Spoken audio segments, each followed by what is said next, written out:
వాళ్ళకి సరైన న్యాయం చేయాలని పోరాటాలు చేసిన వ్యక్తి ఆర్ కృష్ణయ్య.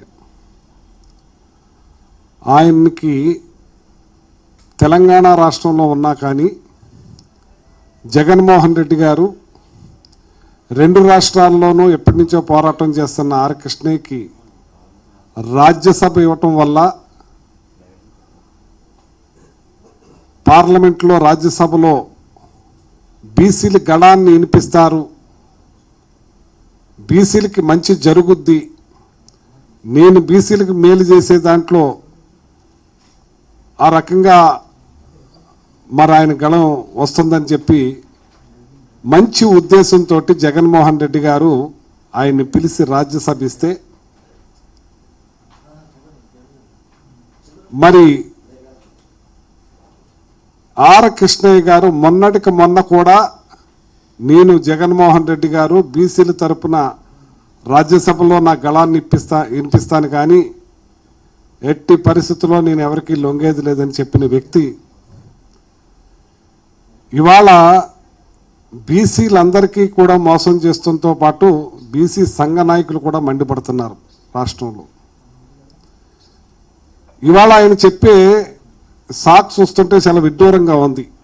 నేను తెలంగాణలో ప్రాతినిధ్యం వహిస్తున్నాను, నువ్వు ఢిల్లీకి నిన్ను రాజ్యసభకి చేశారయ్యా, రాజ్యసభ సభ్యుడిని. భారతదేశంలో ఎక్కడ ఎవరి గురించైనా మాట్లాడే హక్కు ఇచ్చారు, నీకు కల్పించారు జగన్మోహన్ రెడ్డి గారు. కానీ చంద్రబాబు నాయుడు గారు కమ్ముడిపోయిన మనిషి ఆర్ కృష్ణయ్య.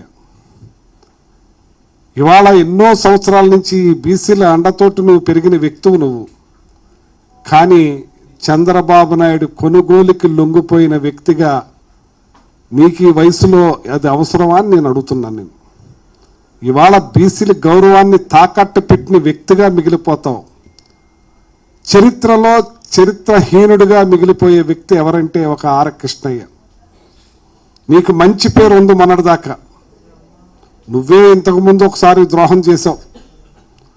అప్పుడు కూడా నువ్వు తెలుగుదేశం పార్టీకి వెళ్ళి అక్కడ అధ్యక్షుడిగా ఉండి పోటీ చేసి మళ్ళీ అతని నుంచి బయటకు వచ్చి నువ్వు ఇప్పుడు అంటున్నావు నేను బీసీల తరపున పోరాటం చేయడానికి ఏ పార్టీ వేదిక లేకుండా ఉండాలనుకున్నట్టున్నావు నువ్వు. కానీ అప్పుడు ఎందుకు వెళ్ళావు నువ్వు, ఇప్పుడు ఎందుకు వచ్చావు నువ్వు? కానీ ఎట్టి పరిస్థితుల్లోనూ నిన్ను ప్రజలు మాత్రం క్షమించరని చెప్పి తెలియజేస్తున్నాను. అట్లానే చంద్రబాబు నాయుడు గారు కూడా క్షమించరు. నీ 14 ఏళ్ల ముఖ్యమంత్రిగా ఒక్క బీసీని కూడా రాజ్యసభకు పంపించకుండా అమ్ముకున్నావు.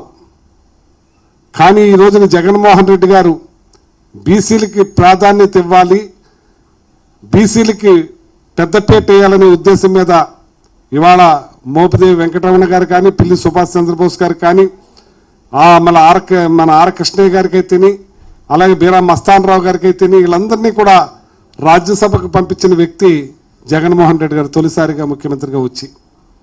నువ్వు ఏనాడు కూడా బీసీల పట్ల ఓట్లేసే యంత్రాల్లాగా వాడుకున్నావు. కానీ ఈనాడు బీసీని రాజ్యసభకు పంపించిన వ్యక్తిగా ఉండిపో